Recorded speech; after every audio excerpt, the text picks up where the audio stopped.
Hello students, आज की इस वीडियो में आज मैं कक्षा 10वीं वाले विद्यार्थियों को संस्कृत सब्जेक्ट के इंपॉर्टेंट प्रश्न बताने वाला हूं। तो चलो देखते हैं। इंपॉर्टेंट प्रश्न बताने से पहले मैं आपको थोड़ा सा ब्लूप्रिंट के बारे में बताने वाला हूं। थोड़ा सा देख लो ब्लूप्रिंट। आप लोग ब्लूप्रिंट ज्यादा देखना तो पसंद नहीं करते होंगे ना, फिर भी मैं आपको कुछ इसमें बताने वाला हूँ जो बहुत ही महत्वपूर्ण है। तो महत्वपूर्ण टॉपिकों को बिल्कुल छोड़ना नहीं चाहिए, उसे देख लेना चाहिए। तो जो चीज मैंने सेंस किया है वही चीज मैं आपको बता रहा हूँ। देखो, ये जो एक नंबर के प्रश्न आपको दिखाई रहा है ना, एक अंक एक अंक एक अंक, ध्यान से देखना। कुल कितने हैं? 15 अंक के हैं, है ना। 15 प्रश्न 15 अंक के। तो ये जो एक अंक वाला प्रश्न है ये वस्तुनिष्ठ प्रश्न है, रिक्त स्थान की पूर्ति, और 5 नंबर के और क्या आता है? सही जोड़ी। तो तीनों मिला के 15 नंबर के जो प्रश्न आपको देखने को मिलेगा। ठीक है, ये हो गया एक नंबर। अब 2 नंबर वाला देखो। 2 नंबर वाले प्रश्न में ही आपको मेन खेल खेल देखने को मिलेगा। 2 नंबर वाले प्रश्न और 3 नंबर वाले कुछ प्रश्न ऐसे हैं जिसके साथ जो एक नंबर वाला प्रश्न है ना, जो वस्तुनिष्ठ कह रहा हूं, रिक्त स्थान की पूर्ति और सही जोड़ मिला, वो अटैच है। जैसे कि शब्द रूप। शब्द रूप जो है, इससे जब प्रश्न आपको देखने को मिलेगा तो दो प्रश्न आपको देखने को मिलेगा शब्द रूप से। और ये शब्द रूप के प्रश्न या तो सही जोड़ी मिलाव में रहेगा, या रिक्त स्थान में, या वस्तुनिष्ठ में रहेगा। तीनों में से किसी एक में रह सकता है। लेकिन दो प्रश्न एक एक नंबर की ये भी रहेगा। देखो, एक एक नंबर की ये भी प्रश्न रहेगा, लेकिन एक एक नंबर के दो प्रश्न जो रहेंगे वो आपको 2 नंबर में देखने को मिलेगा। एक टॉपिक रहेगा प्रश्न क्रमांक 2, उसके अंदर दो प्रश्न डायरेक्ट दे दिया जाएगा। ठीक है, तो इसमें देखने को मिलेगा। इसमें आपको देखने को मिलेगा एकदम फिक्स है, संख्या देखने को मिलेगा। और संख्या में आपको कहां से कहां तक याद करना है? 101 से लेके 150 तक की संख्या आपको याद करना है। याद रखना 101 से 150। इसका एक ट्रिक होता है याद करने का, बस उस ट्रिक को फॉलो करना, आसानी से याद हो जाएगा। इसके बाद देखो धातु रूप अवयव। तो धातु रूप जो है ये लकार वाला है, तो ये 3 नंबर में देखने को मिलेगा। प्रश्न क्रमांक जैसे 3 दे देता हूं, तो प्रश्न क्रमांक 3 के अंदर 3 प्रश्न रहेगा, लकार लट लकार, है ना। तो इनके बारे में बताइए रहेगा, तो बताना है आपको। और यहाँ पे ये जो अवयव रहेगा, अवयव वाला टॉपिक जो है, ये या तो वस्तुनिष्ठ में रहेगा, या सही जोड़ी मिलाव में, या खाली स्थान में रहेगा। ये तीनों में से किसी दो टॉपिक में आपको देखने को मिलेगा। फिर संधि विच्छेद। संधि विच्छेद भी वैसा ही है। देखो, एक नंबर वाला दो प्रश्न आ रहा है, एक प्रश्न आ रहा है, सॉरी, एक प्रश्न आ रहा है। तो एक प्रश्न जो रहेगा ये वस्तुनिष्ठ में आपको देखने को मिलेगा। और दो प्रश्न, ये जो दो प्रश्न है ये प्रश्न क्रमांक जैसे 4 है तो उसके अंदर दो प्रश्न दे देगा। फिर समास जो है, एक नंबर 2 नंबर में एक भी प्रश्न देखने को मिलेगा, डायरेक्ट 3 प्रश्न आएगा। और हाँ, इसमें सबसे इंपॉर्टेंट चीज ये है कि जब भी आप समास विग्रह करोगे तो समास का नाम भी लिखना है, तभी आपको पूरा नंबर मिलेगा। वैसे ही संधि के साथ भी आपको करना है। इसके बाद देखो प्रत्यय, है ना, कृदंत तद्धित वाला है। एक प्रश्न आपको देखने को मिलेगा वस्तुनिष्ठ सही जोड़ी मिलाओ या खाली स्थान में, और दो प्रश्न आपको अलग से देखने को मिलेगा। फिर यहाँ पे कारक, धारित, अनुवाद, वाक्य और शुद्धिकरण दिया हुआ है, इससे भी प्रश्न आएगा। तो शुद्धिकरण वाले जो प्रश्न है, तो अशुद्धि, देखो अशुद्धि वाला जो टॉपिक रहेगा, अभी तक तो अब यहाँ पे क्या है? अनुवाद। अनुवाद को तो हटा दिया गया, अनुवाद अब आता नहीं, पहले आता था। अनुवाद के जगह अब शुद्धिकरण वाला प्रश्न आने लगा। तो 3 प्रश्न जो आपको देखने को मिलेगा वो शुद्धिकरण से संबंधित प्रश्न देखने को मिलेगा, और दो प्रश्न कारक से रहेगा। जो कारक वाला प्रश्न रहेगा वो आपको वस्तुनिष्ठ में, ज्यादातर तो वस्तुनिष्ठ में ही देखने को मिलता है, तो वस्तुनिष्ठ में मिलेगा, या फिर आपको खाली स्थान में देखने को मिलेगा। ठीक है, तो ये दो प्रश्न रहेगा। फिर वाक्य उपसर्ग। अब प्रत्यय उपसर्ग वाला तो जानते हो ना, तो ये उसी से संबंधित है। ये 3 नंबर क्या आएगा? एक प्रश्न एक नंबर में रहेगा और दो प्रश्न अलग से आपको देखने को मिलेगा। फिर अपठित गद्यांश। अपठित गद्यांश 4 4 अंक के दो प्रश्न आपको देखने को मिलेगा, 8 नंबर का रहेगा। फिर निबंध 6 नंबर के। गद्यांश, ये जो गद्यांश और पद्यांश है ये पाठ्य पुस्तक से लिया गया गद्यांश पद्यांश है।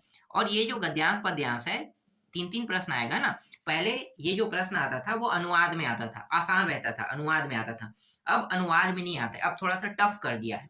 अब क्या कर दिया है? अब प्रश्न बना दिया है, लेकिन प्रश्न भी आसान नहीं है। वहां पे एक शब्द दिया रहेगा, इसको लकार में बता दो कहेगा, तो लकार वाला दिक्कत हो गया, आपका एक नंबर वहां पे कट गया समझो। अब बचा 2 नंबर। अब 2 नंबर में कहेगा कि कोई ऐसा टॉपिक दे देगा जिसको आपको ढूंढना है, ये भी यहाँ से आपका नंबर कट गया। मतलब अब के जो प्रश्न आ रहे हैं, ये जो दोनों प्रश्न है वो काफी टफ होने वाले हैं आप लोगों के लिए। तो समझ जाओ, थोड़ा सा देख के इसको पढ़ना है। मैं बताऊंगा किस टाइप के प्रश्न आते हैं, जिससे आपको समझने में और आसानी से बनाने में मदद मिल जाएगा। फिर इसके बाद प्रश्नों के उत्तर आएगा। 4 4 अंक के दो प्रश्न, 4 प्रश्न रहेगा। 4 प्रश्न संस्कृत में उत्तर देना और 4 प्रश्न हिंदी में उत्तर देना। फिर 5 नंबर के सुभाषित श्लोक आएगा, ये भी मैं बता दूंगा कौन सा पढ़ना है, क्योंकि मैंने पहले आपको बताया था कि आपको 3 कम से कम याद कर लें, लेकिन एकदम फिक्स कैसे आते हैं वो भी मैं बताऊंगा, किसको याद करना है ये भी मैं बता दूंगा। इसके बाद देखो सुक्ति, सुक्ति भी वैसा ही है, सुभाषित श्लोक के साथ एकदम 9 नंबर आपका फिक्स हो जाएगा। वस्तुनिष्ठ ये अलग से रहता है, तो 6 नंबर को अलग कर दिया गया है। अब ये कौन सा प्रश्न है मुझे भी समझ में नहीं आया, इसको मैं बहुत खोजने की कोशिश किया लेकिन मुझे ये मिल नहीं पाया। तो समझो कि 6 नंबर का है ना, तो कुल मिला के आपको ये सारे प्रश्न जो अभी मैंने बताया वो 18 प्रश्न रहेगा, और 18 प्रश्न मिला के टोटल 75 नंबर के आपको आपके एग्जाम में आपको प्रश्न देखने को मिलेगा। अब शुरू करते हैं, सारे वो इंपॉर्टेंट प्रश्नों को देख लेते हैं जो बहुत ज्यादा महत्वपूर्ण है। तो कहां से स्टार्ट होगा, अध्याय 1। देखो ये है अध्याय 1।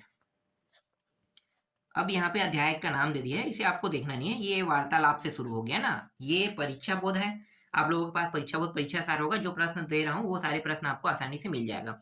ठीक है, अब आपको कौन कौन से प्रश्न टिक लगाना है यहाँ पे मैं बता देता हूँ। अध्याय 2 यहाँ पे दिया हो ना, इस नाम के अध्याय से आपको पहले प्रश्न को टिक लगाना है। ठीक है, पहले ये जो प्रश्न आता था, जो मैंने आपको 3-3 नंबर का दिखाया था ना प्रश्न, 3-3 नंबर के प्रश्न जो अनुवाद में आता था, पहले अनुवाद में आता था, लेकिन अब क्या कर रहे हैं, यही जो प्रश्न है इसी के अंदर प्रश्न बनाया जा रहा है।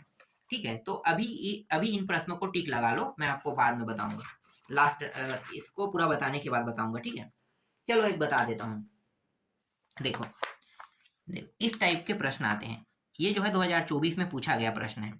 और 2024 में देखो पहले अनुवाद होता था ना, अब कैसे पूछा है ध्यान से देखना। देखो अहम स्नानम न करिष्यामि इतस्य हिंदी भाषा अनुवाद करो, तो मतलब इसका हिंदी अनुवाद करना है कह रहा है। अब यहाँ पे देखो सही हिंदी अनुवाद करोगे तो आपको 1 नंबर मिल जाएगा, अनुवाद आपका गलत हुआ तो 1 नंबर कट जाएगा। तो यहाँ पे आपका 1 नंबर कटते हुए दिखाई दे रहा है ना। तो मैं यही चीज आपको बताना चाह रहा हूँ कि थोड़ा सा ध्यान से देखना कि इसे बनाना कैसे है। इसके बाद देखो अभिभेमी इति पदस्य, और ये क्या है, लाइट बंद इसलिए थोड़ा छोटा छोटा है, हाँ चलिए ठीक है, कैमरा में देख लेता हूँ। विपर्य पदम, ठीक है, विपर्य पदम किमस्ति, तो इसमें आपको क्या बताना है, ये विपर्य पदम क्या होता है यार, मुझे भी पता नहीं है, ये मुझे याद नहीं आ रहा है ये क्या है। ठीक है, देखना, मुझे खुद संस्कृत समझ में नहीं आता है, बहुत समय हो गया संस्कृत को छोड़े हुए, और संस्कृत को तो समझो कि 10वीं के बाद आप लोग भी छोड़ दोगे, तो समझो अभी इसमें अच्छा नंबर लेके बस आ जाओ, और उसके बाद 11वीं 12वीं में तो आप पढ़ोगे ही नहीं, तो इसका कोई मतलब ही नहीं रहेगा आप लोगों के लिए। तो अभी बस नंबर के लिए देखो, ठीक है, ज्यादा फोकस करने की जरूरत नहीं है। फिर ये जो तीसरा प्रश्न देखो, देखो यहाँ पे जो प्रश्न है मुझे खुद समझ में नहीं आ रहा है। अब मुझे समझ में नहीं आ रहा है, मतलब ये क्या कहना चाह रहा है, क्या पूछना चाह रहा है। आप लोग पढ़ रहे हो इसलिए आप लोगों को ये समझ में आ जाएगा, ज्यादा मैं फोकस संस्कृत में नहीं करता हूँ क्योंकि ये 10वीं तक ही रहता है, और मैं 10वीं में बहुत कम बताता हूँ संस्कृत के बारे में। हाँ अंग्रेजी होता तो ज्यादा दिक्कत नहीं है, अंग्रेजी वाले शब्दों को समझना ज्यादा आसान होता है संस्कृत के मुकाबले। अगर वहां पे अंग्रेजी में कोई कुछ लिखा हुआ है तो मैं उसे आसानी से ट्रांसलेट कर लेता हूँ, देख के मुझे पता चल जाएगा ये कहना क्या चाहता है, लेकिन इसे देख के पता नहीं कर सकता कि ये कहना क्या चाहता है, क्योंकि संस्कृत शब्द थोड़ा सा मुझे कठिन लगता है, और अंग्रेजी शब्द हमेशा हम लोग हमेशा हम लोग पढ़ते रहते हैं, देखते रहते हैं ना, इसलिए वो आसान हो जाता है। ठीक है, तो इसी टाइप के प्रश्न आपको देखने को मिलेगा। तो 3 नंबर का प्रश्न समझो ऐसे ही आएगा। अब ये तो आ गया 2024 में, 2024 के सेट में आ गए, तो इसका मतलब ये है कि ये इस साल नहीं आने वाला है। अब इंपॉर्टेंट के तौर पर ये दूसरा प्रश्न भी देख लो। ये जो दूसरा प्रश्न है, अब यहाँ पे सिर्फ अनुवाद दिया हुआ है ना, अब यहाँ पे देखो दूसरा प्रश्न इसके अथवा टॉपिक में दिया है, तो देखो किस टाइप के प्रश्न इससे पूछा गया था, जबकि यही प्रश्न है, यही प्रश्न पहले अनुवाद आता था, अब ये चेंज हो गया है। ठीक है, ये भी प्रश्न आ चुका है, ये भी अब नहीं आएगा क्योंकि 2024 के सी सेट में देखा गया प्रश्न को। फिर यहाँ पे देखो अगला, ये तीसरा प्रश्न है, इसको भी टिक लगा लेना, लेकिन ये प्रश्न 2017 और 2000 कौन सा है 19 में आया है। अब इस प्रश्न से जो प्रश्न बनना है, देखो इस टाइप के प्रश्न बनाना है, ऐसा प्रश्न अभी बना नहीं है इसमें, मतलब इसके आने के चांसेस हो सकता है। अब हो सकता है तो यहाँ पे इसको अच्छे से देख लेना, अब क्या क्या चीज बन सकता है वो तुम्हें आइडिया देगा ये प्रश्न। अब बना नहीं है तो मैं तो बता नहीं सकती कि कौन सा होगा, है ना, तो यहाँ पे क्लियर नहीं हूँ कि कैसा बनाना है, लेकिन इसको थोड़ा सा देख लेना। अभी इसके अनुवाद को अच्छे से रट लेना। अनुवाद हालांकि 2 साल हो गया बंद हो गया है, लेकिन हो सकता है इस साल रिपीट करके एक आध अनुवाद दे दे तो आपको कुछ बेनिफिट मिल सकता है। तो अनुवाद को छोड़ना नहीं, तो अनुवाद को ही पढ़ लेना, ठीक है। इसमें भी वैसे ही करना, अनुवाद से बहुत सारी चीजें जो है वो समझ में आ जाता है। अब मैं अगर इसको पढ़ता हूँ अनुवाद को इसके, तो मुझे ये जो प्रश्न है, जैसे यहाँ पे प्रश्न दिया हुआ है, ये मुझे समझ में आ जाता है। लेकिन मैं अनुवाद को पढ़ ही नहीं रहा हूँ तो मुझे समझ में नहीं आएगा। बिना अनुवाद के कुछ भी चीज समझ में नहीं आता है। इसके बाद ये भी टिक कर लो, ठीक है। अब फटाफट टिक करने की बारी आती है, ठीक है। ये हो गया। सबसे ज्यादा प्रश्न इससे पूछा जाता है, बिलासा वाले से, तो यहाँ से ज्यादातर देखना है, ठीक है। ये इंपॉर्टेंट है। दूसरा को आपको टिक लगा लेना है। तीसरा छोड़ दो, चौथा देखो, चौथा इंपॉर्टेंट है। यहाँ पे सिर्फ अनुवाद अनुवाद दिया है, सबसे ज्यादा तो यहीं से जब किया आता है प्रश्न। इसके बाद छठवा देखना है, ठीक है। ये छठवा इंपॉर्टेंट है। और छठवा से देखो, ये देखो पहले से पूछ दिया गया, हर साल इससे एक प्रश्न आता ही है, हर साल आता है एक प्रश्न। अभी तक के रिकॉर्ड में अभी तक जो 2018 से मैं देखते आ रहा हूँ, हर साल इससे एक प्रश्न पूछा गया है इस अध्याय से। इसके बाद देखो ये वाला प्रश्न भी इंपॉर्टेंट है, ठीक है। ये वाला आ चुका है, देखो ये आ चुका है, तो आ चुका है तो इसमें आए हुए प्रश्नों को भी एक बार और देख लेना, क्योंकि यहाँ पे जो प्रश्न दिखाई दे रहा है ना वो रिपीट हो जाता है, तो इसलिए आए हुए प्रश्नों को इस अध्याय में देख लेना। इसके बाद देखो एक और है, ये भी इंपॉर्टेंट अध्याय है, जो स्वामी आत्मानंद वाला है ना, ये भी इंपॉर्टेंट है, तो इसको देख लेना, इंपॉर्टेंट है। ये भी देखो आ गया है, बता रहा हूँ, ये भी देखो, ये वाला अथवा करके दे दिया है, ये टॉपिक जो है आ चुका है, तो ये भी वैसे ही अध्याय है, हर साल आने वाला अध्याय है।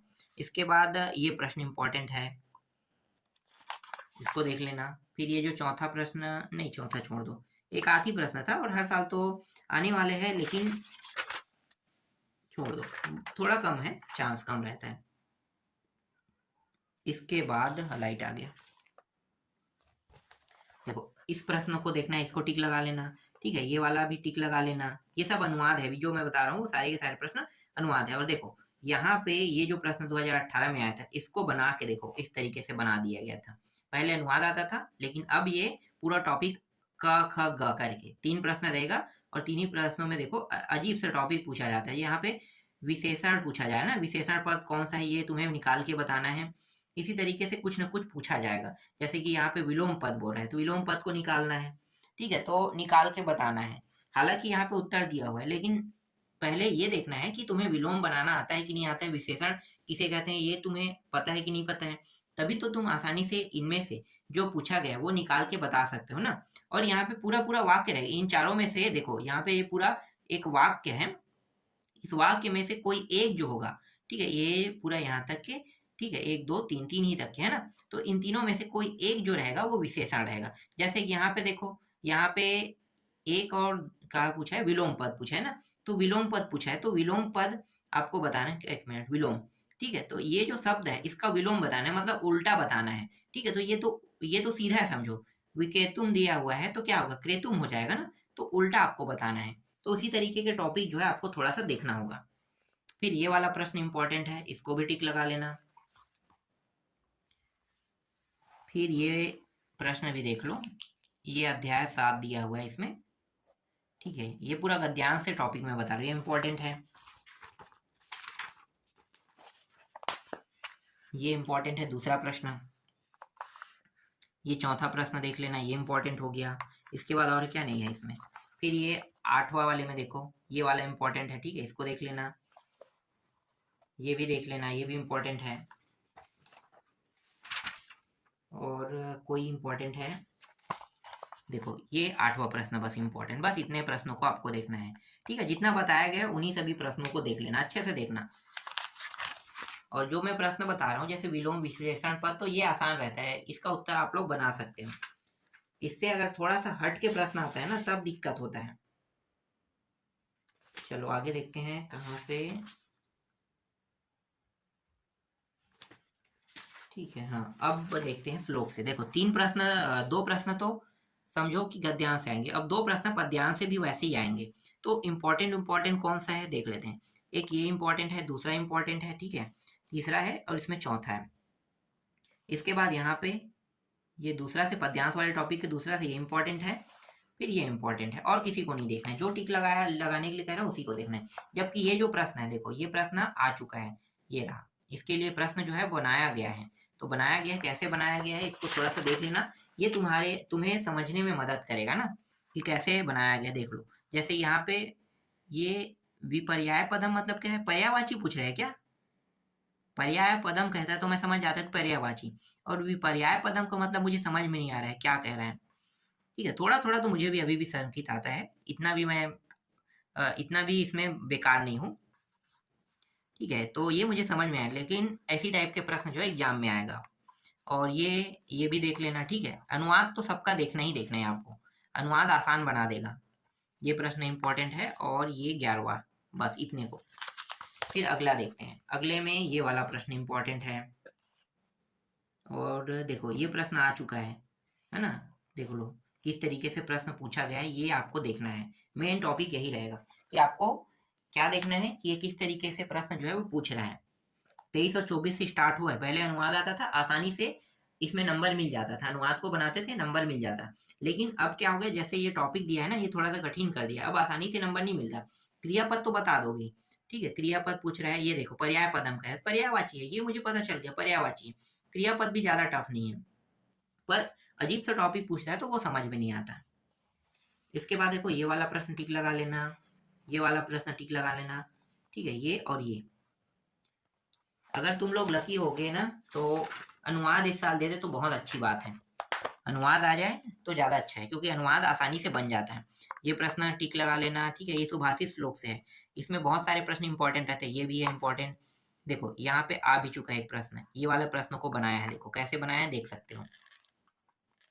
फिर इस प्रश्न को टिक लगाना, फिर इस प्रश्न को, ठीक है, छठवा हो गया। छठवा को भी देखो, ये 2000, ये भी 24 में आया हुआ प्रश्न है। फिर ये 7वां प्रश्न, 8वां, 9वां, 10वां नहीं, छोड़ दो। इसके बाद अगला जो अध्याय है उसको देखते हैं। ठीक है, इस अध्याय को देखते हैं, इस अध्याय में ये इंपॉर्टेंट है, ये इंपॉर्टेंट है।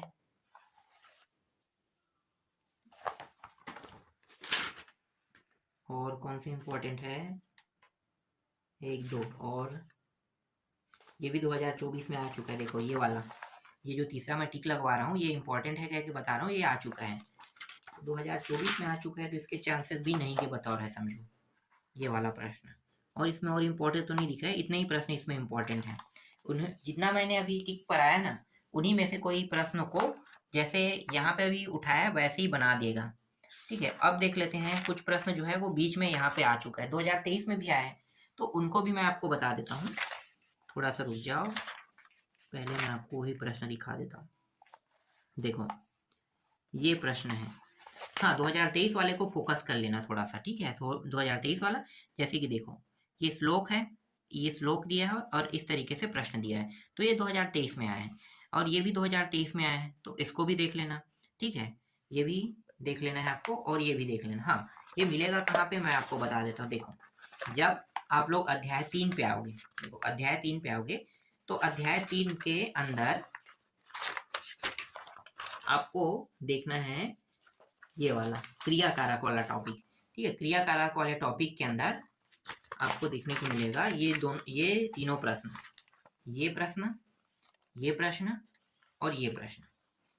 ठीक, और अगर देखते हैं और इसमें होगा, चौथा टॉपिक में तो नहीं है, है चौथा में है, चौथा में भी 2023 में आए हुए प्रश्न है। 22 वाला देखो मिल गया, ये रहा, ये रहा। अब आप लोगों को क्या करना है, एकदम फिक्स इसको अच्छे से तैयार कर लेना है। 2022 में आया है, 2025 में ये आपको देखने को मिलेगा ही मिलेगा। ये मेरे हिसाब से मुझे 100% गारंटी के साथ मुझे लग रहा है कि ये आपको देखने को मिलेगा ही मिलेगा, इसलिए इसे एकदम इंपॉर्टेंट में टिक करना है, क्योंकि ये सन 2022 में आया है।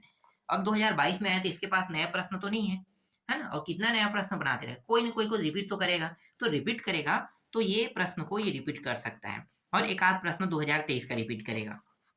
तो 2022 का ये हो गया, और 2023 का मैं अभी दिखा रहा हूँ, जितने भी उसको देख लेना। ठीक है, देखो विलासा वाला, ये वाला ध्यान देना, ये चौथा टॉपिक से है, और ये भी देख लेना, ये भी 2023 में आया हुआ है, और ये वाला भी 2023 में आया हुआ है, तो इसको देख लेना है आपको।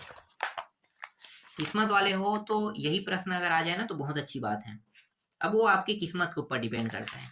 अब इसमें देखते हैं कौन सा प्रश्न, देखो यहाँ से भी प्रश्न उठाया गया है, ये भी गद्यांश वाले तीसरा टॉपिक के अंतर्गत 5वां पाठ है, समझो इसके अंतर्गत देखो ये प्रश्न मिल गया एक, ये श्लोक, ये पठित्व है ना, ये श्लोक से संबंधित है, तो श्लोक वाला है, ये श्लोक वाला है, 22 में आया है। पहले एक एक करके आता था, अब दो दो प्रश्न है, इसी से आने चालू हो गए।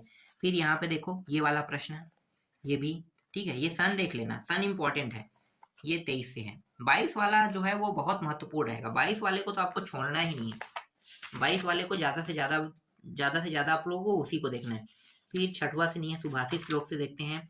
सुभाषित श्लोक से आया था प्रश्न, देखो ये प्रश्न है 2022 के एबीसी सेट में आया था और ये श्लोक से संबंधित है। क ख ग 3 प्रश्न रहेगा, 3 टॉपिक पूछा गया है, ठीक है। इसका उत्तर देना है। इसमें और भी प्रश्न बने हुए हैं, पर 2 ही 3 प्रश्न समझो। इसके बाद ये वाला प्रश्न यहाँ से भी है, क ख ग, ठीक है, ये भी।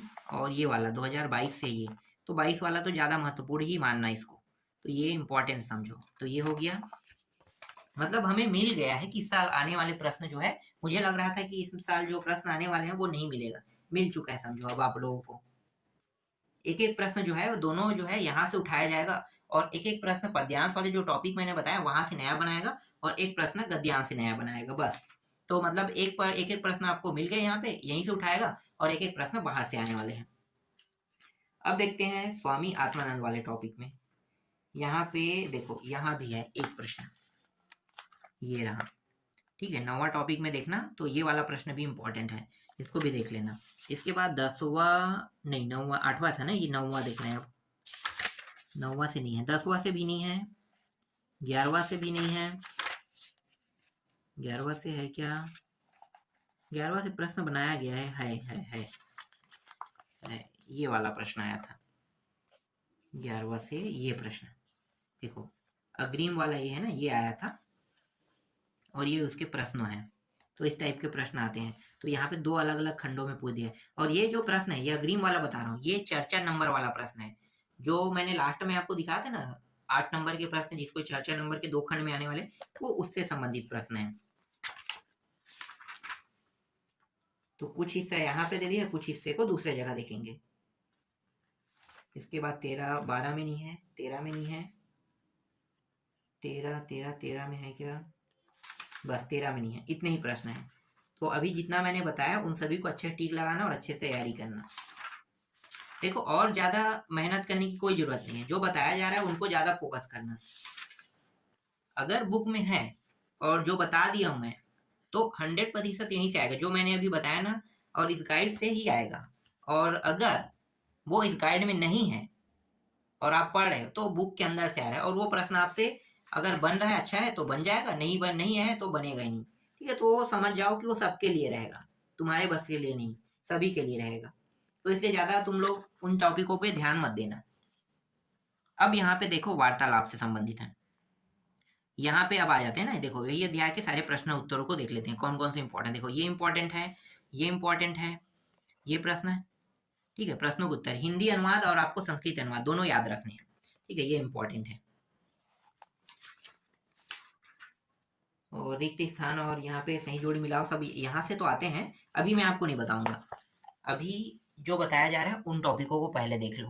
प्रश्नों के उत्तर वाले में पूरा प्रश्न उत्तर को देखना है। ये तरीका है आप लोगों के पढ़ने का, जो तरीका मैं बता रहा हूँ, अगर इस तरीके के माध्यम से पढ़ते हो तो आसान रहेगा सभी टॉपिकों को याद करना। ये इंपॉर्टेंट है इस अध्याय से। इसके बाद ये घ देखना है, और ये कौन सा है? हिंदी अनुवाद वाला है ना। तो हिंदी अनुवाद वाला देखो, ये पहला प्रश्न है, ये सॉरी पहला नहीं है, ख है ना, घ है, अंगा है, ये इंपॉर्टेंट टॉपिक है। फिर इसके बाद देखते हैं क्रिया कारक से। क्रिया कारक से कौन सा प्रश्न इंपॉर्टेंट है? तो देखो ये ख इंपॉर्टेंट है, ख को देखना है, ये इंपॉर्टेंट है, इसको पढ़ लेना, इसको पढ़ लेना, फिर इसको पढ़ लेना। उसके बाद और कौन सा है? हाँ, बिलासा वाले अध्याय पे आते हैं। तो बिलासा वाले अध्याय में देखो, ये प्रश्न इंपॉर्टेंट है, ये इंपॉर्टेंट है, ये इंपॉर्टेंट है, ये इंपॉर्टेंट है, 4 हो गया। और ये 5वां भी इंपॉर्टेंट है। इसके बाद अगला देख ले हैं, पक्ष युधिष्ठिर वाला देखते हैं। तो यहाँ से कौन सा प्रश्न इंपॉर्टेंट है? देखो ये इंपॉर्टेंट हो गया, ये घ छोड़ दो, सीधा आ जाओ च में, आ जाओ, च इंपॉर्टेंट है। बहुत सारे प्रश्न रहेंगे लेकिन सभी को नहीं पढ़ना है, जो आएगा नहीं उसको पढ़ने की कोई जरूरत ही नहीं। ये इंपॉर्टेंट है, ठीक है। 6वां में देखो, ये इंपॉर्टेंट हो गया, ख इंपॉर्टेंट हो गया, ग हो गया, फिर अंगा, फिर चा, बस इतने। हर में 5-5 रहेगा लगभग लगभग, मतलब अंत तक के 5 ही समझो। फिर ये सुभाषतानी वाले से क ख ग घ अंगा, 5 इंपॉर्टेंट है इसमें।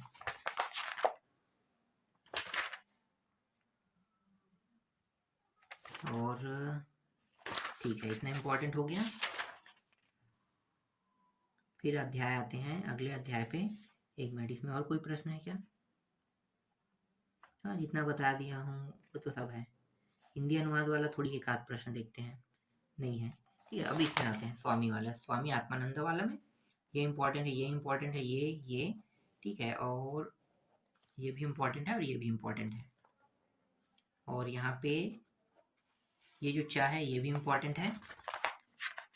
ये सब 1-1 नंबर के प्रश्न हैं जो आपको हिंदी अनुवाद में भी देखने को मिल, बस इसमें इतने इंपॉर्टेंट है। फिर यहाँ पे देखो 9वां में आते हैं तो ये इंपॉर्टेंट है, ये इंपॉर्टेंट है, और ये अंगा इंपॉर्टेंट है। फिर इस अध्याय से देखो परिवार लघु एवं वरम वाले से ख अंगा, हाँ अंगा, और ये कौन सा है ग घ, ये घ है, ठीक है, घ भी इंपॉर्टेंट है।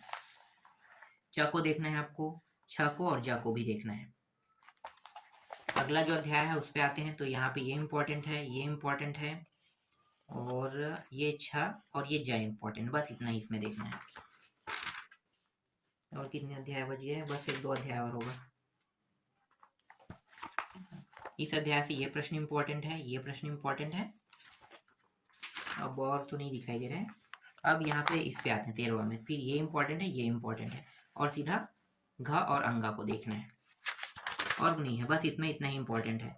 तो अभी मैंने आपको 8 नंबर के प्रश्न बता दिया, और इससे पहले वाले में मैंने 6 नंबर का 3-3 नंबर के 2 प्रश्न, मतलब 6 दूनी 12 नंबर, 4 प्रश्न है ना 3-3 नंबर के, 2 प्रश्न गद्यांश से आने वाले हैं और 2 प्रश्न पद्यांश से आने वाले हैं, तो 3 दूनी 6 नंबर, 3-3 नंबर के प्रश्न आएगा, 3 दूनी 6, और गद्यांश और पद्यांश तो 6-6 करके 12 नंबर, और 12-8 कितना हो गया? 12 और 8 20 नंबर है, तो 20 नंबर के अभी मैंने आपको प्रश्न बता दिया। अब चलो, अब मैं आपको और नया टॉपिक बताता हूँ। देखो सुभाषित श्लोक से भी आने वाले हैं, तो 5 नंबर के ये सुभाषित श्लोक आएगा, जिसमें से आपको 2 श्लोक लिखना है। तो मैं आपको सजेस्ट करूंगा कौन से प्रश्नों को पढ़ना है। देखो यहाँ पे आपको दिखाई दे रहा है ये प्रश्न और ये प्रश्न, ये दोनों सबसे पहले आपको रटना है, ये दोनों। क्यों मैं इसे सजेस्ट कर रहा हूँ मैं आपको ये भी बता देता हूँ। देखो ये आ गया 2024 में, ये भी आ गया 2024 में, तो अगर 2024 में आ गया तो जरूरी नहीं है कि ये 2025 में है, भाई जरूरी तो नहीं है ना। तो 2025 में आने के चांसेस कम हो गए, तो कंठस्थ अगर इसको याद कर लेते हो कंठस्थ, तो इन दोनों को सुभाषित श्लोक में आपको, आप इसको लिख सकते हो, तो एकदम फिक्स हो गया कि ये रिपीट नहीं होने वाला है, बहुत कम चांस होता है रिपीट होने का। तो एक प्रश्न, मतलब एक और श्लोक देख लेना है, तो ये दोनों याद करने के बाद इसको और उठा लेना, ठीक है। किसको उठा लेना? यहाँ से जो सरल टॉपिक दिखाई दे रहा है ये, इसके चांस है आने के, फिर भी मैं आपको सजेस्ट कर रहा हूँ कि इसको उठा लेना। देखो ये ज्यादातर रिपीट वाले प्रश्नों को उठाएगा, तो इन दोनों में से किसी एक को उठाएगा, इन दोनों को छोड़ देगा, तो ये दोनों आपको बेनिफिट मिल गया, इसको लिख सकते हो, 5 नंबर पा सकते हो। एक और इसके साथ जोड़ दो, 3 प्रश्न में अगर एक इनमें से रिपीट कर दिया, ये वाला प्रश्न रिपीट कर दिया, तो ये प्रश्न और ये प्रश्न आप लिख के 5 नंबर पा सकते हो, तो ये बेनिफिट मिल गया। तो 5 नंबर आपका यहाँ से फिक्स हो जाएगा, मतलब कितना होगा? 25 नंबर। अब 4 नंबर यहाँ पे सुक्ति में भी वैसे ही करना है। सुक्ति में 4 प्रश्न आएगा, और 4 प्रश्नों में देखो 2024 में आए हैं उनको आपको देखना है। तो 2024 में ये आया है, देख लो, सरल है टॉपिक, इसको देख लेना, इसको देख लेना, इसको देख लेना, इसको। इसके अलावा इन चारों के अलावा 2 ऐसे टॉपिक देखना है जो किसी सन में न आए हो और सरल भी हो, ठीक है। तो देखो सरल कौन सा है, देखो चंदनम न वने वने, ये सरल है। सर्वभौमत्व सुखना सरल है, ठीक है। एक और देख लो, 1-2 देखो, नास्ति विद्या समम चक्षु, है ना, माता गुरुतरा भूमि है। तो इस तरीके से देखो 4 ऐसी मैंने सरल बता दिया। अगर इनमें से तुम्हें कोई कठिन लग रहा होगा जो याद करने में दिक्कत होने वाला है, तो उनको आपको छोड़ देना है, ठीक है। जो सरल है उसको देख लेना है, 2024 सन में आया है उसमें। और देखो ये दोनों जो है सरल लग रहे हैं, तो 6 प्रश्न कम से कम देखना है, 2 प्रश्न जो है वो इससे होगा, और 2 प्रश्न यहाँ से उठा लेना है। कोई सन में आया हुआ उठा भी लेगा ना, तो क्या होगा? 2 प्रश्न ही मिलेगा। तो 6 प्रश्न याद करते, प्रश्न नहीं कह रहे यार, सुक्ति कहूंगा, ठीक है। 6 सुक्ति अगर याद करते हो तो 2 जो है वो प्रश्न के रूप में आया रहेगा, तो 4 तो बच जाएगा ना, तो 4 नंबर आप यहाँ से आसानी से पा सकते हो। तो ये तरीका है। तो यहाँ से भी अगर आप 4 नंबर पाना चाहते हो तो आपको यही तरीका उपयोग करना है। तो आपका कितना हो गया 29 नंबर, 25 और 4 29 नंबर का बता दिया। अब आते हैं यहाँ पे, देखो सबसे मेन खेल जो होता है वो यहाँ से होता है। यहाँ पे आएगा टोटल 4 नंबर के प्रश्न आएगा, 2 अंक के शब्द रूप से आएगा और दो प्रश्न जो है संख्यावाची से आएगा। ये जो शब्द रूप से प्रश्न आपको देखने को मिलेगा ये या तो वस्तुनिष्ठ रहेगा, ठीक है, या तो वस्तुनिष्ठ प्रश्न रहेगा या सही जोड़ी मिलाओ या क्या हो सकता है रिक्त स्थानों की पूर्ति, उसी में ही आपको देखने को मिलेगा। तो कौन से प्रश्न आपको पढ़ना है, तो मैं यहाँ पे सजेस्ट करूंगा कि जो भी सन में आया हो सिर्फ उसी प्रश्नों को पढ़ना, क्योंकि सन में आए हुए प्रश्नों के आने के चांसेस ज्यादा होते हैं। बहुत कम चांस होता है कि दूसरे प्रश्नों को उठा लिया जाए। ऐसा इसलिए करते हैं, सन में आए हुए प्रश्नों को बार बार इसलिए देते रहते हैं, और ये संस्कृत सब्जेक्ट में ज्यादातर होता है, अदर सब्जेक्ट में नहीं होता है। ठीक है, संस्कृत सब्जेक्ट में रिपीट जो प्रश्न होते हैं वो 60% प्रश्न रिपीट हो जाते हैं, तो 60% आसानी से आपको मिल जाएगा। तो आपको क्या करना है, जैसे कि ये है इसको अच्छे से तैयार कर लेना। जैसे कि यहाँ पे टॉपिक दिया है, यहाँ से उठाया जा रहा है, तो यहाँ से उठाया रहा है इसका मतलब ये जो टॉपिक है, ठीक है, इनमें से ही कोई ये वाला या ये वाला इनमें से कोई एक उठा देगा।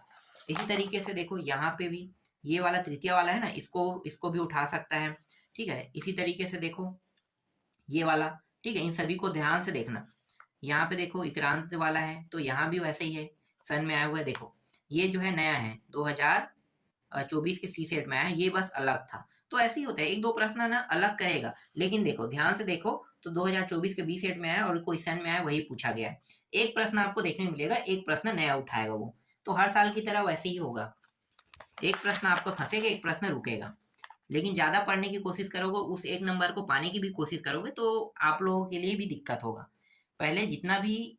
पहले उन सभी टॉपिकों को पढ़ लेना जितना याद हो सकता है, जो याद नहीं होगा उसको पढ़ना ही मत। देखो यहाँ पे एक भी टॉपिक कुमारी वाले शब्द से नहीं आया है ना, ये स्वस्वरूप से भी एक भी शब्द नहीं आया है ना, यहाँ से भी नहीं आया, तो इसको पढ़ना ही नहीं। जहां से आया नहीं वहां से एक भी प्रश्न पढ़ने की जरूरत नहीं है। यहाँ से आया है भौता वाले में, तो भौता वाले में देखो ये दोनों इंपॉर्टेंट हो रहे हैं। यहाँ पे देखो विद्वसा वाले में आया हुआ है तो ये दोनों इंपॉर्टेंट हो रहा है। ये जो सरित वाला जो टॉपिक है यहाँ से ये प्रश्न आया है, मतलब इसके आने के चांसेस बढ़ रहा है जो जो प्रश्न है उनका। और सिर्फ 2 ही प्रश्न आएगा, अब 2 प्रश्नों के लिए तुम इतने सारे को पढ़ोगे तो भाई मुझे तो नहीं जमेगा। मैं 2 प्रश्नों के लिए ये जो फालतू टॉपिक, मैं इसे फालतू ही मानूंगा। इतना सारा टॉपिक दिया हुआ है और खुद समझ में नहीं आता है कि अलग अलग शब्दों के लिए अलग अलग अर्थ बनते हैं, तो मैं क्या इस सभी को रटते रहूंगा, एक नंबर में छोड़ दूंगा वहां पे। भले तुक्का मैं मारू जो भी करूं, क्योंकि ये वस्तुनिष्ठ में आएगा तो मैं तुक्का तो लगाऊंगा ना, तो मुझे तो बेनिफिट मिल रहा है तुक्का मारने का मौका। और ये खाली स्थान में भी आ रहा है तो भी 5 ऑप्शन तो दिया रहेगा, इन 5 ऑप्शन में से अगर मैंने 4 सही बना लिया तो एक ऑप्शन जो है वो आसानी से सही सही हो ही जाएगा। तो समझ रहे हो ना मैं क्या बताना चाह रहा हूँ। ये तरीका है कि ऐसे टॉपिकों में आपको आसानी से 2 नंबर मिल सकते हैं। चांसेस होते हैं कम आपके टॉपिक जाने का, मतलब नंबर जाने का चांसेस कम रहेगा, पाने के चांसेस ज्यादा है इसमें। तो देखो ये अस्मद से सबसे ज्यादा फंसा है, तो अस्मद वाला आपको छोड़ना नहीं है, ये रिपीट हो गया देख लो 19 वाला, तो अस्मद से छोड़ना नहीं है। युष्मत से भी फंसा है, इसको भी आपको छोड़ना नहीं है। यहाँ भी आया है ना 10 से भी आया है, यहाँ से नहीं आया तो इसको देखने की जरूरत नहीं है, जो आया नहीं उन टॉपिकों को देखने के कोई जरूरत नहीं है। ठीक है, और क्या है ये देखो किम से आया है एक प्रश्न, और तो नहीं दिखाई दे रहा है, छोड़ दो अब इसके बाद। और देखो यहाँ पे बता भी दिया है कौन कौन सा प्रश्न आया कह के, चलो उसे बाद में देखेंगे। अभी मैं जो बता रहा हूँ सिर्फ उन्हीं को देखो। अब देखो संख्यावाची जो है वो 101 से लेके कहाँ तक देखना है, 150 तक, 101 से लेके 150 तक देखना है। और यहाँ पे अभी तक तो 2024 में तो रिपीट हो गया है, देखो यहाँ भी रिपीट वाला है, बहुत सारा रिपीट वाला है। तो एक काम करना, देखो रिपीट बस को मत देखना, पूरा 101 से लेके 150 तक के आसानी से याद हो जाएगा, इसलिए याद कर लेना। इसका एक ट्रिक होता है ना, देखो पीछे में सब में सतत तो लगा है, तो बस आपको देखना है कि ये एकाधि, देखो एका धिकम लगा है, दया त्र्या, बस आगे के शब्दों को जानना है, बाकी सतम उत्तम तो लगा है। तो ये ट्रिक है, तो इस ट्रिक को फॉलो करना आसानी से, ये 10 तक ऐसे ही याद हो जाएगा।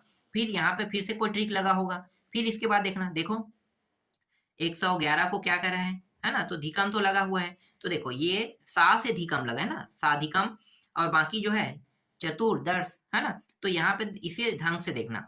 तो ये ट्रिक है, इस ट्रिक के उपयोग करके आप आसानी से 150 तक के याद कर सकते हो, और यहाँ से सिर्फ 2 प्रश्न आने हैं, 2 नंबर यहाँ से आपका फिक्स हो जाएगा। इसके बाद आते हैं धातु रूप। धातु रूप एवं अवयव है। तो धातु रूप से 3 प्रश्न आएगा, ये लकार से संबंधित है। अब भाई आप लोग लकार बना लेते हो कोई दिक्कत नहीं, मुझे तो समझ में नहीं आता लकार जो है कैसे आता है, कौन सा आएगा मुझे पता नहीं है, लेकिन सन में आया वैसी को ही आपको ज्यादातर फोकस करना है। तो लकार में पूरा पूरा पूरा लिखना है, ठीक है। जैसे कि ये लट लकार वर्तमान काल को कहा जाता है ना, तो लट लकार में पूछा जाएगा तो वर्तमान काल से संबंधित टॉपिकों को बनाना है इस तरीके से। अब इसी को भूतकाल में, भविष्य काल में, ठीक है। इसके बाद है आज्ञार्थ काल में, फिर अनुज्ञा। तो इस तरीके से 4-5 टॉपिक होता है, उसमें पूछा जाएगा ये। तो ज्यादातर फोकस किसको करना है, जो सन में आए हुए, इसमें भी वही करना है। 3 प्रश्न रहेगा 1-1 नंबर का, और इसी तरीके का रहेगा। रुच में भी देखो ये वाला शब्दों में से ये दोनों प्रश्न इंपॉर्टेंट है। यहाँ पे ये वाला नृत्य में, यहाँ पे ये इंपॉर्टेंट है, ये इंपॉर्टेंट है, ये है, ये वाला प्रश्न इंपॉर्टेंट हो गया। और कौन सा है देखो ये वाला, इसमें भी बहुत सारे हैं। तो बहुत सारे प्रश्नों को समझ में नहीं आता कि कैसे बनाएं और कैसे याद करें। सब इंपॉर्टेंट लगने लगता है, जब आप पढ़ने बैठोगे तो सब इंपॉर्टेंट लगेगा। सबको आपको नहीं देखना है, सबको देखते रहोगे तो समय वेस्ट हो जाएगा। हाँ, एक चीज देख सकते हो, अगर ये प्रश्न यहाँ से देखो लकार वर्तमान काल से 2 प्रश्न आया तो तीसरे को छोड़ना नहीं है, देख लेना है, ठीक है। अगर कहीं से 2 प्रश्न फंस रहे, जैसे यहाँ से 2 फंस रहे हैं, तो इसके तीसरे पॉइंट को छोड़ना नहीं है। और यहाँ से अगर एक आ रहा है तो यहाँ से आप छोड़ सकते हो, इन दोनों में से सिर्फ एक की ही ऑप्शन रहेगा। लेकिन कहीं से 2 प्रश्न आ रहे हैं तो वहां के चांसेस ज्यादा हो गया आने के। अब पेपर होने के बाद, पेपर के दिन तो पता ही चल जाएगा कि कैसे प्रश्न आते हैं, कौन सा आएगा ना, पर आया कौन सा है वो ज्यादा महत्वपूर्ण रहेगा। तो जो बता रहा हूँ उसके हिसाब से देखना। ये हो गया, फिर ये हो गया, और कोई है क्या, नहीं। फिर यहाँ पे इस पे आते हैं तो ये वाला देख लो, ठीक है। ये सन में आए हुए को देखना है बस आपको। ये हो गया, चलो इसमें जितना भी सन में रहेगा उसको देख लेना। आगे बढ़ते हैं। ये अवयव वाला जो टॉपिक है ना, ये वस्तुनिष्ठ में या रिक्त स्थान या सही जोड़ी मिलाओ में आपको देखने को मिलेगा। तो 3 नंबर का वो हो गया। और 2 नंबर के ये प्रश्न जो है ये कहाँ पे आपको देखने को मिलेगा, अवयव वाला बहुत सरल रहता है, तो अवयव वाला भी सन में आए हुए को देख लें। सन में आए हुए देखना क्या है भाई, यहाँ पे जो दिया हुआ है ना, जैसे ये अत्र, तो ये पूरा का पूरा उठा देगा, पूरा पूरा। और सही जो खाली स्थान है ना, खाली स्थान में इसको ले लिया जाएगा और आपको कहेगा कि खाली स्थान में सही जगह पे सही चीज को डालिए, है ना। तो आपको क्या करना है, सही जगह पे भरना है। जैसे कि अत्र को भरना है तो ये 5 ऑप्शन दिया रहेगा इस तरीके से ऊपर में, और 5 ऑप्शन में से जो ऑप्शन यहाँ पे आएगा उसी को आपको डालना रहेगा यहाँ पे। तो इसको पूरा देख लेना, इसमें ज्यादा प्रश्न नहीं है, ज्यादा प्रश्न इसमें नहीं है। इसमें टोटल कितने हैं, वही 50 प्रश्न हैं। अब 50 प्रश्नों में से अगर और कम करना चाहते हो तो सन में आए हुए को देख लेना। अब सन में आए हुए जरूरी नहीं कि सन में आए हुए ही बस उठाएगा, ऐसा नहीं होगा, इसमें नया प्रश्न भी उठा सकता है, लेकिन ये 50 प्रश्नों में से कोई एक रहेगा। तो ये चीज थोड़ा ध्यान देना, ठीक है। देखो इस तरीके का रहेगा, इस तरीके का ऑप्शन रहेगा और सभी ऑप्शनों को अपने अपने जगह में सही से मैच करना है। 5 प्रश्न ही रहेगा, यहाँ पे बहुत सारा दे दिया है, सभी तो नहीं रहेगा, 5 ही प्रश्न रहेगा, ठीक। तो इस तरीके से 2 नंबर वाला ये भी मैंने बता दिया। देखो ये है संधि, संधि से 2 अंक के प्रश्न जो है वो आपको अलग से देखने को मिलेगा और 1 अंक के वस्तुनिष्ठ में आपको देखने को मिलेगा। तो यहाँ भी आपको वही करना है संधि वाले में, ठीक है। संधि में स्वर संधि थोड़ा सा ध्यान देना है कि स्वर संधि कैसे बनता है ये चेक करना है। अब मेरे पास इतना समय तो नहीं कि मैं आपको पूरा डिटेल में बता दूं, ठीक है। तो स्वर संधि हो गया, फिर स्वर संधि के अंदर जो टॉपिक है देखो, वो यड़ है, गुड़ है ना, आदि है, वृद्धि है, इसके बारे में आपको थोड़ा थोड़ा देखना होगा, थोड़ा थोड़ा अभी तक। लेकिन इससे प्रश्न नहीं आए हैं तो आपको ज्यादा फोकस नहीं करना है इसमें, ज्यादातर आपको फोकस करना है व्यंजन संधि और विसर्ग संधि में। सबसे ज्यादा प्रश्न जो है वो व्यंजन और विसर्ग से आ रहा है, तो व्यंजन और विसर्ग को देखना। देख लो किस तरीके का प्रश्न है, देख सकते हो, इसको छोड़ना नहीं है। यहाँ पे पूरा जितना दिया हुआ ना, यहाँ पे 7 दिया है, फिर क्रमशः करके फिर 7 का उत्तर दे दिया है ना, तो देख लो 7 प्रश्न है, 7 को देखना है। फिर यहाँ पे बता दिया गया है ये ख में कि पर स्वर संधि, तो इसको भी पूरा देखना है, ज्यादा प्रश्न नहीं है। फिर जसत्व संधि वाला है, इसको भी देखना है, ये पूरा पूरा देखना है इसको, ठीक है। इस पूरे को देखना है। ज्यादातर टॉपिक जो है वो इसी से आते हैं, विसर्ग से व्यंजन से सबसे ज्यादा प्रश्न आता है।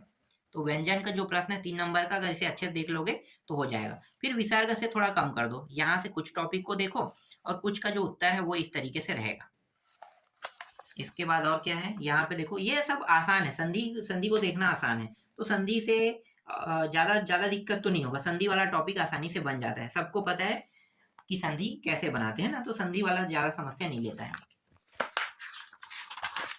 तो संधि में इतना ही है, और कुछ है क्या? नहीं है। अब संधि के बाद आते हैं समास। समास में देखते हैं समास में कैसे प्रश्न अब तक आते हैं और आए कैसे हैं, वो पहले जानते हैं। देखो समास में सबसे ज्यादा बहुब्रीहि से आते हैं मेरे हिसाब से, यहाँ पे तो नहीं है ना। सबसे ज्यादा आने वाले जो अध्याय है ये बहुब्रीहि, छठवां टॉपिक। यहाँ पे देखो बहुत सारे शब्द यहीं पे, यही इसे पूरा पढ़ना है, ठीक है। एक बार पढ़ लेना जो जो शब्द छुपा, जैसे पीताम्बर है, पीताम्बर का करना है तो कौन सा ये समास है ये पहले देखना है आपको। जैसे बहुब्रीहि कौन कौन सा समास है उसके नामों को तो भी लिखना है ना, तो देख लेना ये सब है। और जो यहाँ पे दिखाई दे रहा है ना वो सारे इंपॉर्टेंट है। इसके बाद द्वंद को भी देखना है, द्वंद भी इंपॉर्टेंट है। द्वंद से ज्यादा प्रश्न नहीं आता है, बहुत कम प्रश्न आता है। जैसे कि ये जो प्रश्न है यहाँ पे कुछ ही प्रश्न है, इसमें 8-9 प्रश्न ही है, ज्यादा नहीं है द्वंद से, इसको देख लेना। फिर द्विगु में आते हैं, देखो द्विगु में भी बहुत कम प्रश्न है, इसको भी आप पढ़ सकते, इतना ही है। और कर्मधारय में देखो इसमें भी है, ये रहा, इतना ही प्रश्न है। और ये यहाँ से एक आध दो प्रश्न भले ही आ गया है, लेकिन यहाँ से प्रश्न बहुत कम आते हैं, तो इसमें जो सन में आया बस उसको देख लेना। और इसी तरीके से ये भी है, कौन सा है ये वाला, ये भी देख लेना, ये भी सन में आए हुए को देख लेना। एक मिनट मैं दिखाता हूँ, नहीं ये है उपपद है ना, उपपद वाले को देखना है, तत्पुरुष वाले में। तो यहाँ पे दिखाई दे रहा है, यहाँ से देख लेना। यहाँ पे सन में आए हुए देख लेना, सन में नहीं, इसमें ज्यादा प्रश्न नहीं है, बस इतना ही 6 ही है, तो 6 को छोड़ना नहीं है। और यहाँ पे अगर आपको देखना है तो ये सारे प्रश्न इंपॉर्टेंट है, सारे के सारे, ज्यादा दिक्कत नहीं करेगा, ये आसानी से याद होने वाले प्रश्न है। यहाँ पे है, ये सभी को देख लेना। और अवयवी भाव में ये जो प्रश्न है यहाँ पे मैंने बता दिया, ये प्रश्न बार बार रिपीट हो रहा था 2024 तक के, और 23-24 रिपीट हो रहा है, तो छोड़ना नहीं है। क्योंकि ये देखो 18-19, 20-21 में तो 20 और 21 में तो पेपर नहीं हुआ था, 22 में आया नहीं था, लेकिन 23-24 में रिपीट कर दिया। तो ऐसे प्रश्नों को छोड़ना नहीं है। 3 नंबर का प्रश्न है और समास बहुत आसान होता है, इसलिए इसको छोड़ना नहीं है। फिर इसके बाद देखो अध्याय 9, प्रत्यय कृदंत तद्धित है। 3 अंक के प्रश्न, एक प्रश्न वस्तुनिष्ठ या किसी चीज में आपको देखने को मिलेगा, सिर्फ यहाँ से 2 प्रश्न आएगा एग्जाम में, समझो। अब यहाँ से कैसे प्रश्न आते हैं वो भी देख लेते हैं, ठीक है। यहाँ से प्रश्न कैसे आते हैं, कहाँ गया टॉपिक, हाँ ये रहा। देखो यहाँ पे जो टॉपिक दिया हुआ है, यहाँ से बहुत कम चांस रहते हैं प्रश्न आने के। यहाँ पे जो सन में आया है बस उसको देख लेना, पर आता नहीं है यहाँ से, तुम्हें बस इसे सीखना है और समझना है। मैंने पुराने वीडियो में इसे बहुत बारीकी से बताया था कि कैसे आते हैं। देखो एक तो होता है यहाँ पे, जैसे कि ये कत्वा और लैप, इसका उपयोग कैसे करना है। तो देखो कत्वा का उपयोग किया गया है ना, तो किस तरीके से इसका उपयोग करके शब्द बना है, ये तुम्हें बस सीखना है। देखो इसे रटने की जरूरत नहीं है, सीखना है, सीखोगे तो तुम्हें समझ में आ जाएगी कि ये कैसे बनेगा। और इससे जो प्रश्न आएगा वो रिक्त स्थान में अगर आता है तो बेनिफिट मिल जाएगा, एक प्रश्न रिक्त स्थान में आपको देखने मिल जाएगा, और 2 प्रश्न जो रहेगा वो अलग से रहेगा, है ना। तो अलग वाला अलग से बनाना पड़ेगा आपको, तो कत्वा या छांट के अलग से निकालिए कहेगा, या फिर जोड़ के इस तरीके से आपको सही जगह में उसे अटैच करना है कहेगा। तो इसी टाइप के प्रश्न आएगा, जैसे कि ये कौन सा है, कत्वा लैप वाला है। इसके बाद देखो ये लैप का, सॉरी कत्वा के बाद लैप, तो लैप वाले को देखो, लैप को अगर किसी शब्द के साथ जोड़ा जाए तो कैसे बनाना है ये सीख लेना। तुमुन से सीख लेना, तुमुन वाला भी है, ठीक है, ये टॉपिक से ही आएगा तुमुन वाला, इसको भी सीख लेना। 5-6 टॉपिक है। और कौन सा है, 2-3 टॉपिक तो मैं छोड़ दिया हूँ क्या, हाँ 3 हो गया। इसके बाद ठक एक तो बचा हुआ है, ठक मन ठक कहाँ है, देखो जैसे त्वा प्रत्यय वाला है ना, तल वाला है, ठीक है ये मिल गया तल। और ठक एक वाला भी मिलना चाहिए, वो भी दिखाई नहीं दे रहा है मुझे, हाँ ये रहा ठक, ठक से भी आता है। इसी तरीके से डीप को भी देखना है, बहुत आसान होता है ये सारे टॉपिक, बस इसको समझना है। इसमें बहुत सारे प्रश्न रहेगा, सबको नहीं देखना है, तुम्हें समझना है, समझने के बाद उन प्रश्नों को देखना कि किस तरीके से उनका हल किया गया है, कैसे बनाया गया है, बस यही टॉपिक समझना है तुम्हें, ठीक है। इसके बाद हाँ एक और टॉपिक बचा है टॉप, 5-6 टॉपिक है टॉप। टॉप से टॉप लगा के, ये टॉप जो है इसको लगा के कैसे शब्द बनाए जाते हैं। उपसर्ग प्रत्यय जानते हो ना, बस ये वही है, तो समझो उपसर्ग प्रत्यय। और प्रश्न ऐसे ही आएंगे, उपसर्ग बताओ, प्रत्यय बताओ, इसमें टॉप है कि ठक है, लैप है कि ईक है कि तुम है कि तो है, पूछा जाएगा। फिर आते हैं 5 नंबर के प्रश्न में, कारक अनुवाद एवं अशुद्धि संशोधन। इससे आपको 2 नंबर के अलग से प्रश्न देखने को मिलेगा जो वस्तुनिष्ठ, खालिस्तान या फिर सही जोड़ी मिलान रहेगा, और 3 नंबर के प्रश्न जो रहेगा वो अशुद्धि संशोधन से रहेगा। तो मैं अभी आपको सिर्फ अशुद्धि संशोधन को बताऊंगा, अशुद्धि संशोधन में कौन कौन से प्रश्न पढ़ना है। और जो 2 नंबर के प्रश्न दिखाई दे रहे हैं ना, जो कारक में रहेगा, तो वो यहाँ से देखो, जैसे कि परिता वाला है तो ये खालिस्तान में भी जा सकता है, तो इसको देख लेना। ठीक है, खालिस्तान में जैसे परिता लगा हुआ है तो ये शब्दों को याद रखना, ये शब्द जो है ये कारक है, ये समझना, और आपको ये पता चल जाएगा कि हाँ ये तो सब कारक है, तो कारक जो है वो कहाँ पे, किस जगह पे, किसके खालिस्तान में जाएगा ये पता चल जाएगा। तो 1 नंबर खालिस्तान ऐसे ही बन जाएगा। अगर यही प्रश्न सही जोड़ी मिलाव में जाता है या फिर वस्तुनिष्ठ में तो भी पता चल जाएगा। तो नाम को पहले याद रखना, नाम से बनेगा ये। अब आते हैं, अनुवाद तो बंद हो गया है ना, अनुवाद में बहुत सारे प्रश्न, देखना चाहो तो सन में आए हुए प्रश्नों बस को अनुवाद में देखना, पर अनुवाद नहीं आते हैं, शुद्धि संशोधन आता है। देखो ये है अशुद्ध संशोधन, अशुद्धि संशोधन। तो इसमें क्या गलती है, ये वाला प्रश्न आपको ज्यादातर देखने को मिलेगा। इसमें भी ज्यादा प्रश्न नहीं है, पूरे प्रश्नों को देख सकते हो। ठीक है, ये पूरा प्रश्न है, ये पूरा प्रश्न देख लेना, ये इंपॉर्टेंट है इसमें। फिर आते हैं, देखो वाच्य एवं उपसर्ग, ये प्रश्न मैंने अलग निकाल दिया। अब 2 नंबर के प्रश्न जो है वो उपसर्ग में आएगा और 1 नंबर के प्रश्न अलग रहेगा। तो यहाँ पे जो टॉपिक दिया हुआ है इन्हीं में से कोई एक प्रश्न को उठा देगा। जैसे कि यहाँ पे आप देख सकते हो, सभी को देखना है, ठीक है, सभी को देख लो, यहाँ पे सारे टॉपिक इंपॉर्टेंट है, यहाँ भी सभी टॉपिक इंपॉर्टेंट है। और ज्यादातर जो प्रश्न होते हैं बदलाव वाला आता है, जैसे कि देखो कर्मवाच्य को इसमें बदलना है तो किस तरीके से बदलोगे, तो एक को इसमें और इसको इसमें बदलना है, ये बस सीखना है तुम्हें। जब सीख जाओगे तो 2 नंबर के प्रश्न आसानी से बन जाएगा, और 1 नंबर का प्रश्न ये वाला जो 1 नंबर वाला बोल रहा हूँ, ये रिक्त स्थान में देखने को मिलेगा, वो आसानी से आपको खाली स्थान में भरना आ जाएगा। तो ज्यादातर दिक्कत जो होता है वो यहाँ पे होता है, इन दोनों को आपस में बदलना। तो इससे जितने भी टॉपिक रहेंगे उनको अच्छे से देखना है कि किस तरीके से बदला जाता है। जैसे कि यहाँ पे देखो, ज्यादा प्रश्न देखने की जरूरत नहीं, यहाँ से यहाँ तक के देख लो, और कुछ प्रश्न जो है वो यहाँ पे है, बस इतने प्रश्नों को देखना है। और है क्या यहाँ पे, हाँ भाववाच्य भी से, देखो ये भाववाच्य में, भाववाच्य से बहुत कम आते हैं, बहुत कम आते हैं। 2024 में भले ही आ गया था लेकिन बहुत कम आते हैं, अब आ गया है तो छोड़ेंगे तो नहीं। ठीक है, ये हो गया। अब यहाँ पे देखो उपसर्ग वाला, उपसर्ग, तो उपसर्ग की ये नाम आपको पता होना चाहिए, नाम पता रहेगा तभी इससे 1 नंबर आपका बन पाएगा। ठीक है, तो 1 नंबर के हिसाब से प्रश्न देखोगे तो उपसर्गों को भी देख लेना। यहाँ पे खालिस्तान बहुत सारी चीजें हैं, उनको नहीं देखना है आप लोगों को। ठीक है, ये सब उपसर्ग, जितने भी उपसर्ग है सबको देख लेना। फिर आते हैं अपठित, क्या है अपठित पत्र लेखन, अपठित गद्यांश। अब 8 नंबर के प्रश्नों में 4 नंबर का जो प्रश्न है ना उसको बता देता है, ये इंपॉर्टेंट है, ये अध्याय 12 में आना। ठीक है, ये इंपॉर्टेंट है, इसमें जितने भी प्रश्न है सबको देखना है, सबको। ये भी इंपॉर्टेंट है, ये तीसरा भी इंपॉर्टेंट है, चौथा इंपॉर्टेंट है, ये 5वां इंपॉर्टेंट है, ये 6वां इंपॉर्टेंट है। 6 ही तो दिया है ना, एक और है 7, सातों को देखना है, सातों प्रश्नों को देखना है। अब पत्र लेखन में मैं बता देता हूँ, देखो पत्र लेखन जो है वो हर साल अवकाश के ही आया है, यहाँ पे देख सकते हो 22, 23, 24, इससे पहले भी आया है ना, 18 में भी आया है, 19 में भी आया है, 20 और 21 में पेपर हुआ नहीं था। तो ये देखो यहाँ पे 20 में जो गलती से, मतलब पेपर तो हुआ नहीं था लेकिन पेपर के समय ये ले लिया गया था। ठीक है, तो ये भी आया है, तो ये समझो कि आता है, इंपॉर्टेंट है। तो हर साल आ रहा है तो आपको फोकस करना है अवकाश का, एक हो गया अवकाश का। अब रिस्क तो नहीं लेना है, तो एक स्थानांतरण प्रमाण पत्र और ये शुल्क मुक्ति भी एक बार आ चुका है, तो रिस्क नहीं लेना है, तो कम से कम आपको तीनों को देखना पड़ेगा, और ज्यादातर फोकस रहेगा आपका यही। ठीक है, अवकाश प्रार्थना, अब ये अवकाश जो है जरूरी नहीं है कि अवकाश जो है वो छुट्टी के लिए हो, अवकाश शादी, किसी के शादी में जाने के लिए भी छुट्टी ले सकते हो, या घूमने के लिए जा रहा है तो भी छुट्टी ले रहा हो। तो अवकाश के टाइप होते हैं, बस टाइप को ध्यान देना। और हाँ, आपके पास एक ही ऑप्शन है, आपके पास दूसरा ऑप्शन नहीं है। ये प्रश्न आता है तो आपको पूरा ये लिखना है। ठीक है, स्थानांतरण आएगा तो स्थानांतरण को आपको लिखना है, या शुल्क मुक्ति आएगा शुल्क मुक्ति लिखना है। तो आपके पास एक ही ऑप्शन है, क्योंकि ये अथवा में नहीं आएगा, अथवा में तो दूसरा प्रश्न आएगा, और अथवा वाला टफ है, अथवा वाला जो है वो खाली स्थान में भरने वाला रहेगा।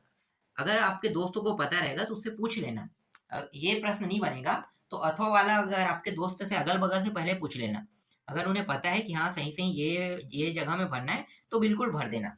हाँ, और ये इसमें भी वही प्रश्न अभी तक रिपीट हुए हैं जो सन में आए हुए हैं। देखो 20 का 24 में आ गया है, इसी तरीके से 19 वाला है, 19 वाले को देख लेना, अगर भरने वाला अगर याद रखना है तो कैसे कैसे भरना है ये पढ़ लेना। ठीक है, ये इस तरीके से होता है, भरना है क्या क्या, तो आप लोगों के लिए थोड़ा सा आसान हो जाएगा। ठीक है, भरने वाला अगर देखना चाहते हो तो देख लो, देख लेना, सन में आए हुए हैं तो छोड़ना नहीं है। 2 ही प्रश्न तो है इसमें और ज्यादा नहीं है, और रिपीट होगा तो इन्हीं दोनों में से कोई एक हो गया। एक 19 वाला रिपीट हो चुका है, बस बचा ही ये वाला, जो दूसरा है वही बस बचा है ना, तो ये भी रिपीट हो जाएगा इस बार। फिर आगे देखते हैं निबंध पे, निबंध पे आते हैं। तो निबंध में जैसे कि ये सुभाष चंद्र वाला है, पिछले साल नहीं आया था। बीटा वाला पिछले साल आ गया था, ये इंपॉर्टेंट है सारे। महाकवि कालिदास लगातार आते जा रहे हैं, ये भी इंपॉर्टेंट है। और मम प्रदेश वाला छत्तीसगढ़ वाला है, ये भी इंपॉर्टेंट है। ठीक है, तो ये सारे देखना है आपको। अब इनमें से लगातार आ रहा है ये, तो मैं सजेस्ट करूंगा कि जो लगातार आ रहा है उसको छोड़ना नहीं है। अब इसके साथ अगर कुछ कोई याद करना है तो बीटा वाला तो आ ही रहा है ना, पिछले साल आया है, इसका मतलब इस साल भी ये रिपीट करेगा इसको। तो रिपीट करने वाला मतलब ये भी रिपीट हो रहा है और ये भी रिपीट हो रहा है, दो तो ऐसे रिपीट हो रहे हैं। लेकिन कुछ जो प्रश्न है पिछले साल आया, पिछले साल नहीं आया था, लेकिन इस साल क्या होगा, फिर से चेंज करेगा और मम प्रदेश छत्तीसगढ़ को दे सकता है और ये सुभाष चंद्र को भी दे सकता है। ये क्लियर नहीं हो, देने दे सकता है, मैं कह सकता हूँ, बस इतना ही। और कुछ है क्या? नहीं, बस इतना ही है ना। तो जितना भी इंपॉर्टेंट टॉपिक था मैंने आपको पूरा डिटेल में बता दिया। आशा करता हूँ कि आप लोगों को समझ में आया होगा और इसी हिसाब से आप लोग पढ़ोगे, तभी आपका नंबर अच्छे आएगा। वरना आप अपने हिसाब से पढ़ोगे और फालतू टॉपिकों को पढ़ने लग जाओगे तो आपका नंबर कट जाए, क्योंकि जो टॉपिक आने वाला ही नहीं है उन टॉपिकों को पढ़ोगे तो आपका नंबर मिलेगा नहीं। जैसे मैंने जितने टॉपिकों को बताया, जिन जिन टॉपिकों को पढ़ने के लिए उन्हीं को पढ़ना है। मैंने कहीं पे भी आपको नहीं कहा है कि इस खाली स्थान को पढ़ लेना, बताया क्या? नहीं बताया ना। तो खाली स्थान को पढ़ने के लिए आपको नहीं कहा हूं मैं, तो आपको उसे देखना ही नहीं है। जहां पे जो जो टॉपिक, क्योंकि बहुत सारे टॉपिक, जब आप परीक्षा बोर्ड या परीक्षा सार को खोलोगे तो तुम्हें बहुत सारे टॉपिक मिलेंगे, लेकिन सभी टॉपिकों को पढ़ते रहोगे तो आपका टाइम वेस्ट हो जाएगा। इसलिए सिर्फ इंपॉर्टेंट टॉपिकों को पढ़ना।